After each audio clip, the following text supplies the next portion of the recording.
तो क्या बीजेपी से धोखा खाएंगे नीतीश कुमार? महागठबंधन के साथ जाकर बनाएंगे सरकार? एनडीए में होगी तकरार, बिना भाजपा के बनेगी सरकार? जी हां, स्वागत है आपका अंदर की बात अपूर्व के साथ में। आपके साथ मैं हूं अपूर्व मिश्रा।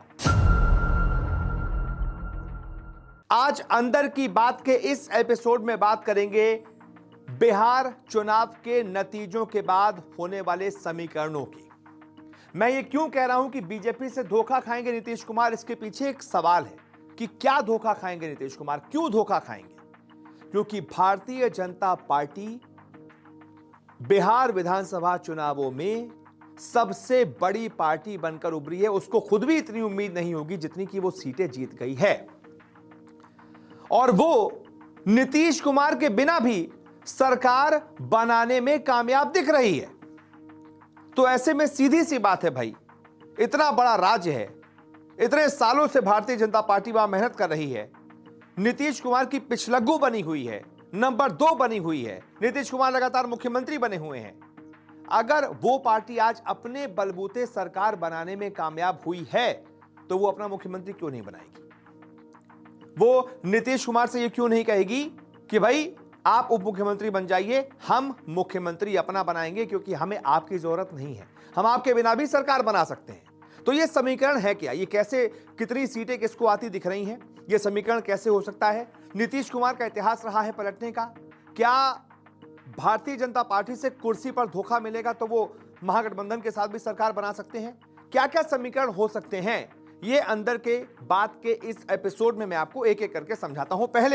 सबसे पहले रुझान समझ लीजिए कि अभी जो रुझान आए हैं कुछ देर पहले तक, जब तक मैंने ये रिपोर्ट बनाई है तब तक बाकायदा इलेक्शन कमीशन की वेबसाइट पर आप जाके ये रुझान देख सकते हैं। ये सिर्फ अभी रुझान है, क्योंकि नतीजों में तब्दील होने में समय लग रहा है, कई बार बहुत रात तक हो जाती है, फिर अगले दिन आपको पता चलता है कि एग्जैक्ट आंकड़े क्या है।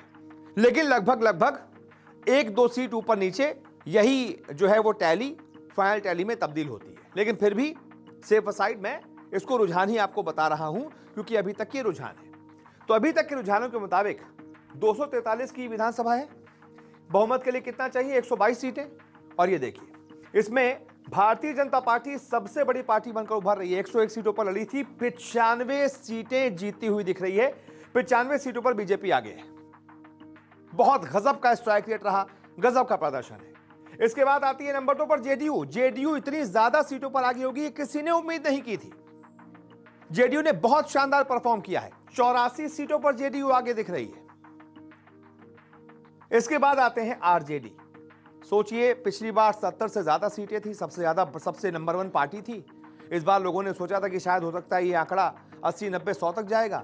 यहां पर आरजेडी सिर्फ 24 सीटों पर सिमट गई है। अभी हो सकता है जब ये नतीजों में तब्दील होगी 24 से 25 या 26 हो जाए, 2-4 सीटें ऊपर नीचे हो सकती हैं, लेकिन 30 से कम ही रहेंगी, ये तय है।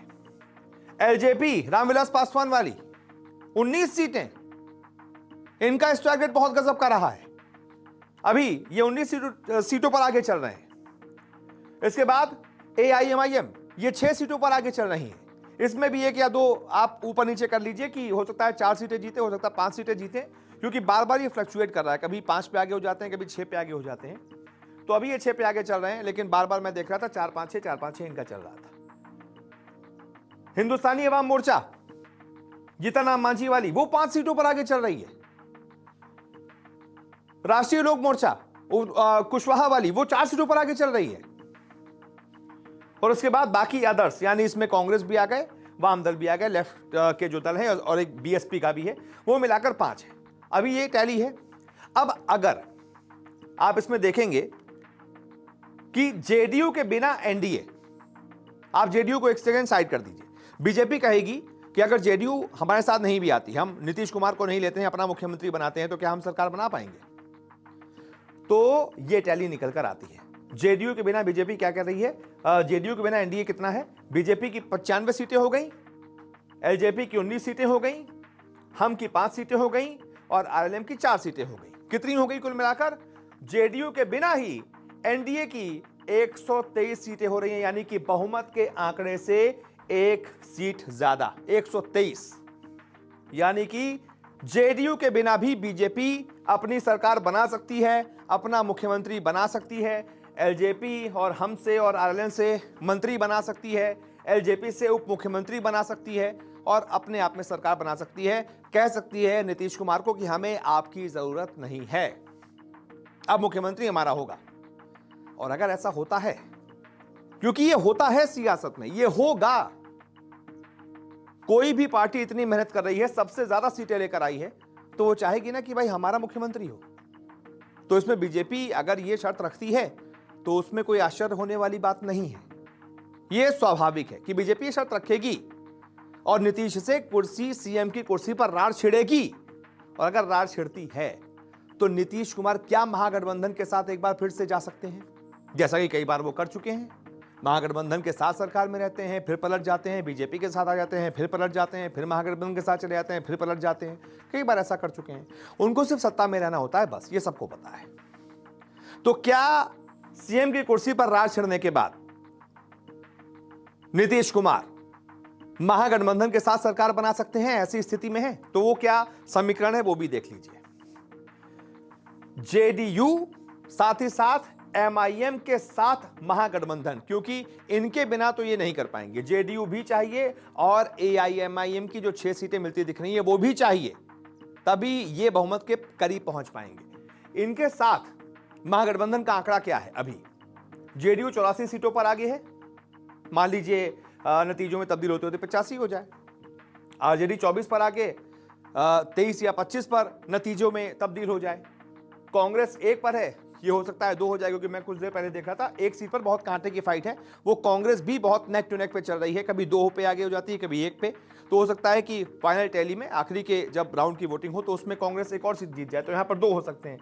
एआईएमआईएम 6 पर आगे चल रही है और बाकी के जो जैसे बीएसपी है, सीपीआईएम है, वाम दल है, उनके भी जो 2 पार्टियां हैं उसकी भी 1-1 सीटें, तो यहां पर 4 या 5 सीटें ये हो सकती हैं। तो भाजपा के बिना अगर ये जेडीयू एमआईएम सब साथ में मिल जाते हैं तो इनकी कितनी सीटें हो रही हैं कुल मिलाकर?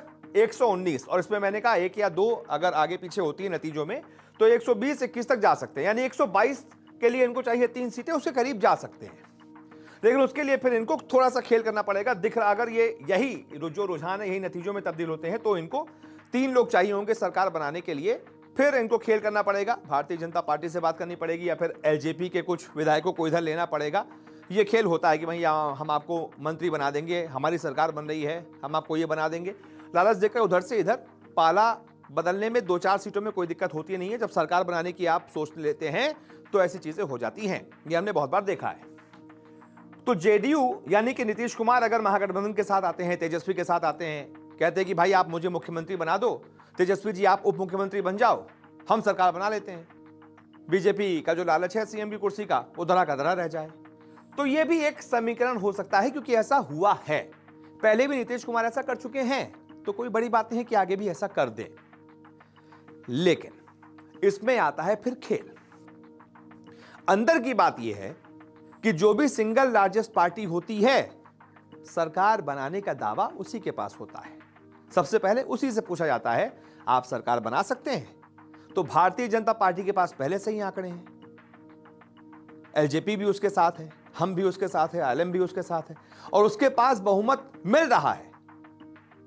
जितनी सीटें दिख रही हैं वो बहुमत के पार है, तो पहला मौका उनको मिलेगा। वहां खेल हो सकता है कि अगर जेडीयू ने, एआईएमआईएम ने, आरजेडी ने, कांग्रेस ने, इन सब ने मिलकर कुछ 1-2 बीजेपी वाले खींच लिए, कुछ 1-2 एलजेपी वाले खींच लिए, 1-2 हम आरएलएम वाले खींच लिए, तो वहां पर खेल हो सकता है। तो अभी भी फील्ड ओपन है, कोई भी मुख्यमंत्री बन सकता है, कोई दो राय नहीं है इसमें, क्योंकि अब असली खेल शुरू होगा। नतीजे आ गए हैं, अब सरकार बनाने का असली खेल तब शुरू होगा जब बीजेपी और जेडीयू के बीच मुख्यमंत्री को लेकर बातचीत होगी, डील फाइनल होगी। और अगर डील में कुछ दिक्कत आती है, बीजेपी कहती है कि हमें भी अपना मुख्यमंत्री चाहिए, तो ये वाला समीकरण भी ऑन द कार्ड्स है, ये भी संभव है। ऐसे में आप बताइए आपका सियासी आकलन क्या कहता है, क्या हो सकता है? जो भी आपकी राय हो कमेंट करके बताइए। आप देख रहे थे अंदर की बात अपूर्व के साथ, आपके साथ है हूं अपूर्व मिश्रा। एक बार फिर से मुलाकात होगी। नमस्कार।